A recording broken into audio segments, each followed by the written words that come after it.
And I would just like to go ahead and welcome everyone to the webinar in Spirit webinar that we're having here on October 29th. We're excited that everyone's being able to join us.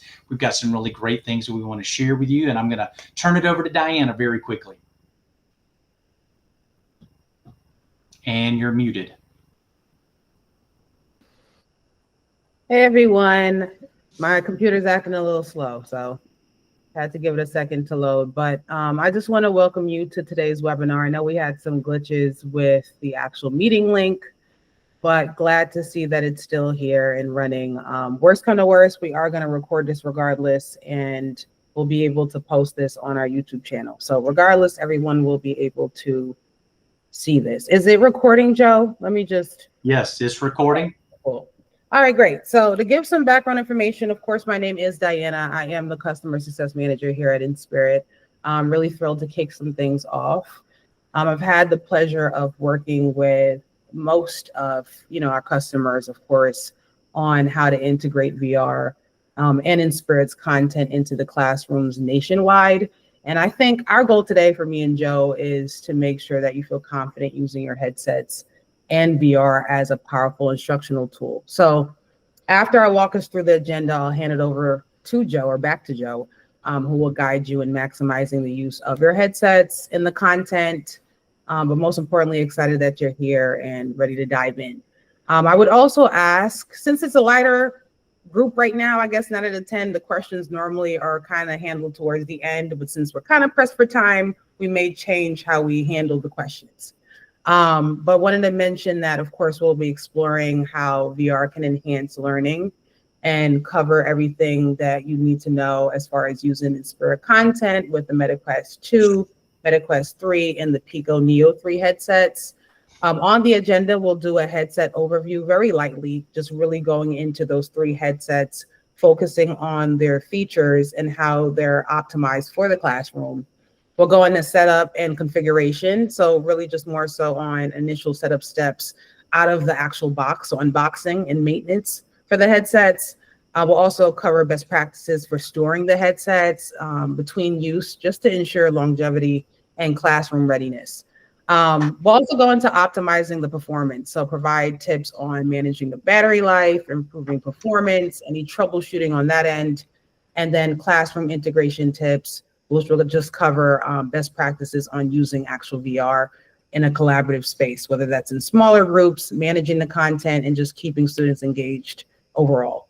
And then we'll go into a Q&A session, which I did mention we may kind of change that up, and then any last closing remarks. But I do want to mention, of course, we have some fun incentives like I mentioned before. So you would be entered into a raffle for a $25 Amazon gift card. And I will announce that via email directly. And then I'll probably be running a competition in some sorts of whoever has or logs the highest Inspirit usage by the end of this year. So end of December, will win a $100 Amazon gift card. So just want to toss that out there. I'll repeat that again towards the end, but want to mention that now. But most importantly, I'm thankful that you're here. So thanks for joining us, and I'll hand it back over to Joe. Thank you very much. Hey guys, my name is Joe. I am luckily a retired educator. I'm in Georgia.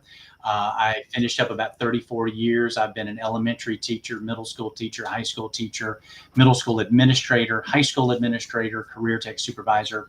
And I've been with Inspirit for about 1.5 years. Lori, if you don't mind just muting. There we go. Let's see if I can mute that. Got it. We want to welcome a new person in, but I am a practitioner. I hope that my answers come across as what worked and maybe what doesn't work. I'm not in sales. I just am a public school employee that had great success utilizing VR with the students and just their excitement and utilizing it. So that's a little bit about me. I am from Georgia, spent my whole career there, and I look forward to supporting you. I know we're pressed for time, so I'm just going to move on. Before I retired, I had about an aha moment back about 4 or 5 years ago as a career tech supervisor. And I just wanted to share this with you. I've run into so many people that think, oh, VR is the future. Obviously, you know that it's not. I had an epiphany finally realizing that all Fortune 500 companies are utilizing VR every day. Yeah, Walmart to Boeing to Verizon, they all use headsets for different types of trainings. And I wanted to make sure that my students were prepared for the workforce utilizing the technology that's out there, and VR is absolutely it. As you have figured out that I'm not a gamer and I'm a little not as comfortable utilizing the hands controllers, whereas middle schoolers and high schoolers, very, very comfortable in that VR environment, and that makes it exciting. Hey, about 4 months ago, I was doing a presentation and I overheard a person say this while we were finishing up, and I had to write it down. And you're welcome to steal this if you want to, but don't let the fear of an older person, a mature teacher, dampen the excitement of a young person. They are chomping at the bit and feel super comfortable with a lot of this technology. And I just didn't want to be the one that dampened that just because, well, I don't need to learn that. I'm almost to the end of my career. We have them in every school building. So I again, use those. I'm going to give you all of these resources. We're going to give you the recording.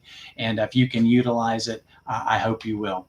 I did come across a quick little video. It lasts about 30 seconds, but just to show how students get so excited about VR. We never had nothing like that before, so it's just like a new experience. So I was just thankful for the experience. Very high tech, I thought I was in space. Then I would jump from space to Alaska, and I was sitting in the chair the whole time. It was really nice. I just feel like it's going to be a great learning, experience. For everybody, not just us, because if we like it, we know that our peers, they're going to love it. Exactly. That's how everybody, no one's going to miss class if they have a VR headset in their classroom. Seriously, because it was really fun.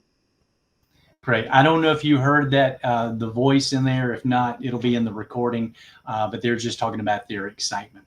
So as Diana had mentioned, we want to do just some quick overviews. I get a lot of questions. I've got my Quest sitting here with me, a Quest 2 right here. I've got my Pico, and sometimes we just need some refreshers, knowing what the buttons are. The picture that you're looking at is a Pico. I realize some of you have Quest 2s, Quest 3s, and Picos, but they're essentially the same. And you can go ahead and laugh, but I was it took me a while to figure out where the power button on my Quest 2 was. It's not the same as the escape button that you're going to find on some of the other headsets. So I just wanted to remind you of which one is the power button, and to wake it up when it's asleep, as well as adjusting the volume. You can easily do that. They're typically found on the bottom of their headsets. Here's another little tip for you. I was working in a school a few weeks ago, and they had multiple headsets. They were doing body swaps, which is something where students are actually speaking and they're doing interview practice. And it was a little noisy because with 15 headsets, you could actually hear the sound coming out with so many people. And I just went out and bought some of the cheap earbuds that we get for testing season, the ones that are disposable. I think they cost about $1. They come in those little packs, and we just plug those in because they plug right into the side of your headsets, and it eliminated that extra sound. And then they have the earbuds. So just like we do testing season, we plug into the computers for testing. I found that was a great solution if you had that issue. So again, just a quick little overview. If you have not touched your headsets in a while, I encourage you to do that, and certainly turn them on. I'll tell you a little tip. Most of you don't realize how many updates we've released in the last 2 weeks. And make sure you understand when you need to update your headset, we turn it on. And unfortunately, unless somebody's got a cool little tip, I literally have to put it on my head because it goes to sleep if it doesn't sense your face up here. And it will only update while it's working. Now, you don't have to put the headsets on with you over your eyes, but you cannot just turn on the headset and leave it sitting to the side and expect it to get all of those updates. So there's a tip for you. Get a student to put it on their headset. As long as it's on the Wi-Fi, it's going to pull in those resources. So moving on quickly. I found this is something I did myself. I went on Amazon and I bought these Elite straps. As opposed to the rubber elastic straps that come on the headset. This actually cost about $22. Super comfortable. You can just slide it on. It's very easily adjusted in the back. But that's just something I found on Amazon because it was very, very comfortable, easy to clean, easy to adjust, and it's something that your schools could pick up. Again, Amazon was the best place to get something like that. Also, some things that are new, just optimizing performance. I have found as a teacher practitioner, I was going through batteries, and I didn't want to keep buying Duracells and Evereadys, so I went on Amazon and bought. This is very inexpensive. The AA's, the rechargeables. These are called Amazon Basics, which is we've all bought something that's Amazon Basics. I think this costs about $20 for 8 or 10 batteries and a charger that I just keep plugged in. Now, my headset batteries do not die as quickly as the headset. So I'll tell you, the second bullet there, the charging, you're not going to make it through an entire day with one charge if you're using it period after period. So I did buy a little bit longer charging cable. I think this one's about a 6 foot, maybe a 10 foot would be even better. But I encourage you to plug those things in between classes or when they're not being used, just so they're ready the next time you want to use them. Moving on, we've had a lot of requests for cases and carts, so we do have these options. You could literally go to Walmart and pick up a Sterilite box and just throw some padding in there to move them around. You might want the rolling cart that you see there. That holds 30. It charges, it locks. But a lot of our schools just wanted something they could easily carry 5 headsets with. And so those are available. You can get them on Amazon or you can get them from us. But they're just a great way that you can move from classroom to classroom and keep them safe, but keep them charged as well. Okay, here's some new stuff I just wanted to make sure that you were aware of. I'm going to assume that some on the webinar might be newer than others. And gosh, what do I do to get started to make sure that the students know how to use the controllers, what each of the fingers do. So I've come up with some resources. I'm going to share these with you. But here's a quick little video that I made that you could show your students. Now, if you are a Quest person, we might have trained you to use a free app in Quest in the Meta Store that is First Steps. It takes about 10 minutes to get somebody through. That's too long. Pico has come up with a better, a little bit shorter, but we at Inspirit, we came up with one that was even more abbreviated that has still accomplished the same thing. So I want to show it to you. It is in your headsets. It's free, doesn't cost anything, but it's just a great way to make sure students know how to use the headsets. Check this out.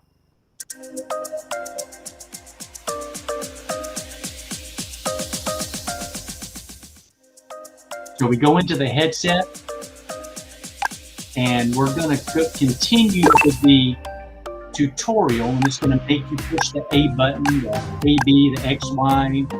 Is going to have you levitate over to the blocks and use your hand fingers to pick up the different blocks and move them. And then the last thing is going to be showing you how to move around the room using your left controller, the joystick. The right joystick, changes your perspective 90 degrees. And that's really all our students need. They don't need the extensive tutorial that a person like me would need. So that's just something I'll send it to you for free. Just a quick little tutorial. Everyone has access to it, just so they're prepared with the students to know how to use it. Classroom integration, some things that I had some great success with. I also wanted to show you some new stuff that is already out. Some of you might be aware of it, some of you might not, but check these things out. Talking about boundaries, I realize that most classrooms don't have enough room for students to have a stand-up boundary to move around.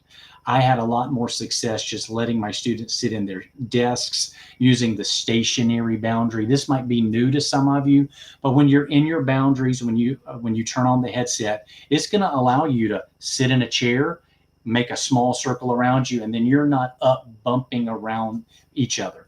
I know that some people, some of our customers think that that's the way VR works, that you're in an entire room and they're bumping into each other, which is a little crazy, but that's not where I had the most success. I utilize stationary boundaries. I use smaller learning communities where I had students collaborating together in a group of about 5 rather than just doing it all individual. And so I had about 5 to 6 headsets in a classroom, not 30 headsets. Now, if you like the one-to-one model, that's great. But one thing that I found that worked best for my students was using a smaller learning community to collaborate together and using that small group at a station, at a table. So moving on, just for the sake of time, this is going to be new for a lot of you. And I'm going to go slow, but we're going to send you some resources.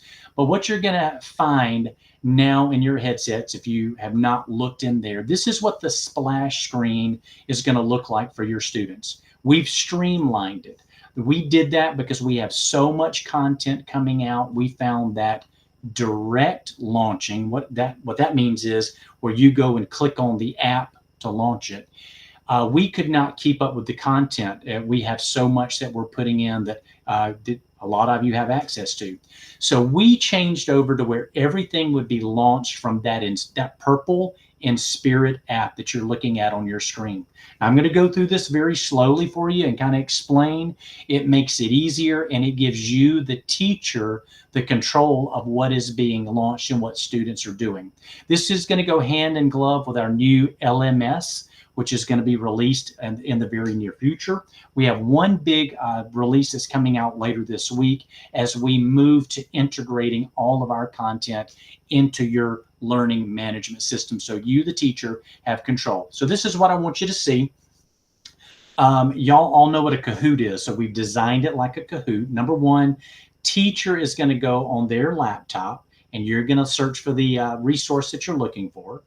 Number two, you're searching. Number three, once you find it, you're going to click the word launch. It's going to give a 4-digit code. Then number four, students are going to go to inspiritvr.com/join on their Chromebook. They can put in the 4-digit code and now they're actually doing the simulation that you have launched. Now I want to give you more in depth over that. So this is what it looks like. You all have access to Discover inspiritvr.com. This is what it looks like. You log in. Once you put in your credentials, this is what the website is going to look like. Notice up in the upper right-hand corner, it's got a little purple circle with my initials there because I've got credentials, so do you. And I wanted you to see how we've changed. I just scrolled down a little bit. So now our filters have grown dramatically. We had so many requests, people asking, how can I make it easier to search for different things? And so we put a lot more, and we're going to do another release in the next couple of days. So this is going to grow, but down the left-hand side, you can click on different filters and it will pull up the simulations. That's what all these little boxes are. And once you find the one that you like, you click on it. So we are studying the eukaryotic cell. Okay, I really want to check this out. I'm seeing the learning objectives. I'm checking out a little preview video. If I like it, I'm going to click that launch. And that's what's going to launch it for our students. And this is what happens.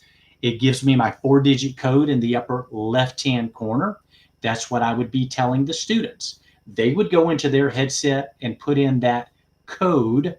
And so now you, the teacher, have that control of what they are doing. So some of you that have had Inspirit for more than a few months, it could be considered passive, meaning students go and they can go and explore what they want to. Now the teacher, you have control over what they're doing in the VR. They're not able to just surf.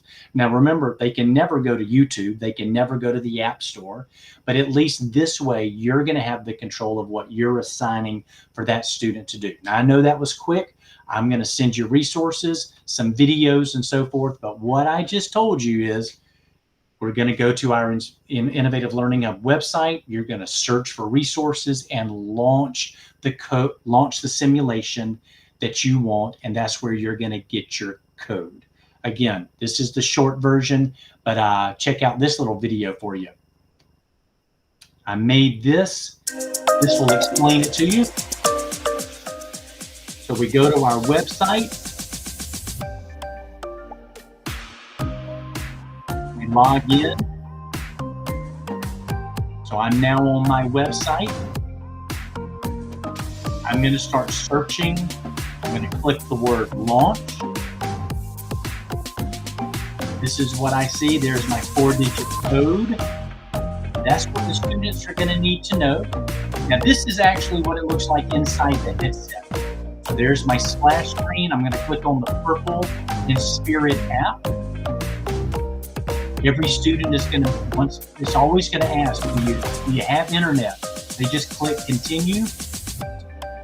And I'm going to skip over the tutorial this time.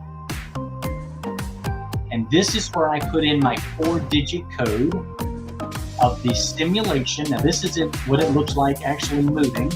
I put it in, I look over to my right, I levitate to the portal, and that is going to launch my simulation. There's the simulation that is actually loaded.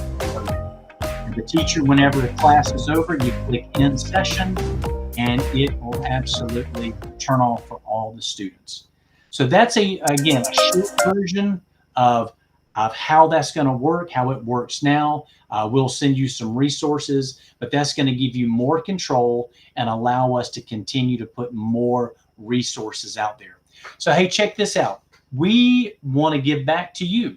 We, over the next month or so, we're going to be giving you, yes, for free, no cost, more content that you can utilize in your headset. So not only do you have the innovative learning of the math and science, we're going to give you some of our career discovery. You'll see that car mechanic and construction safety, just so your students can experience that. We also have a very robust healthcare platform. We're going to give you one of those sims that students can just check out. It's a fully immersive simulation, as is the career discovery.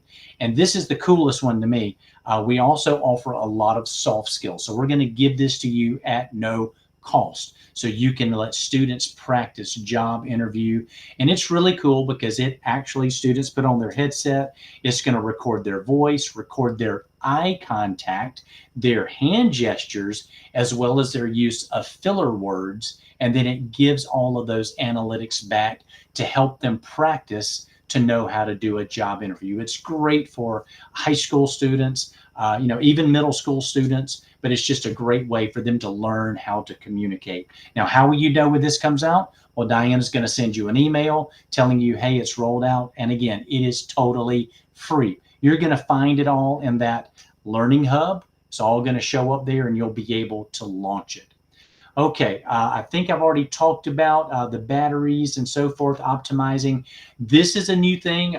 It's great, but we're actively working so you as teachers can import and create your own virtual reality. If you're not familiar, there is YouTube VR, totally free channel. There's a lot of VR that's already out there, and we're going to be working with you to show you how you and your students can either go to YouTube VR, find what you're looking for, and put it on your headset, or maybe you have students that want to take their iPhone and actually do a video. When I was a high school administrator, I literally had students take their iPhones and make videos of walking in the school, going into the office, going to the lunchroom, so our freshmen would know where to go. And then we uploaded them into VR just to make it more of a virtual reality. So it's just a great introduction for students to begin to create and manage their own virtual reality. So I know we're winding down on time. I know we didn't have, because we had a glitch with our platform, with Zoom, we don't have the number that we had registered.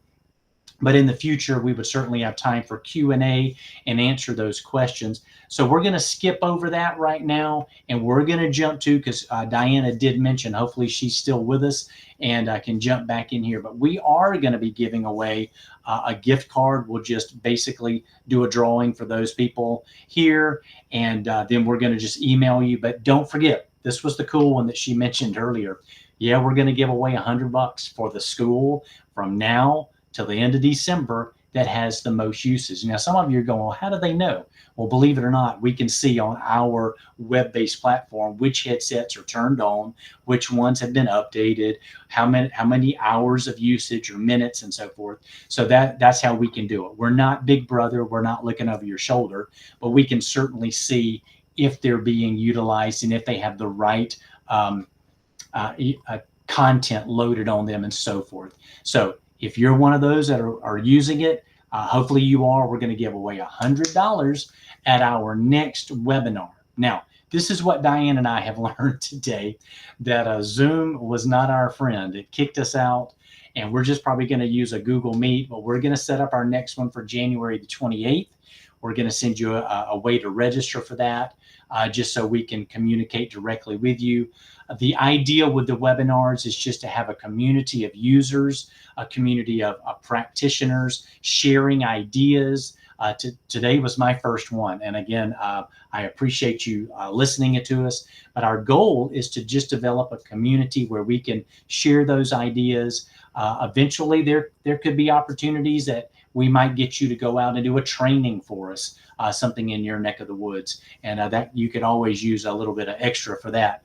So that's what we were trying to develop, is that community. And I hope that you will plan on joining us on the 28th. Hey, Diana, did you want to say anything about the drawings? No, I think you got it, Joe. I will follow up via email. Just give me till the end of today. Okay. Absolutely. No That'll be problem. announced. Yeah. So again, we're always going to keep our webinars to the 29-minute mark. We will send all these things out to you. I'm not sure. Yeah, that is my last slide.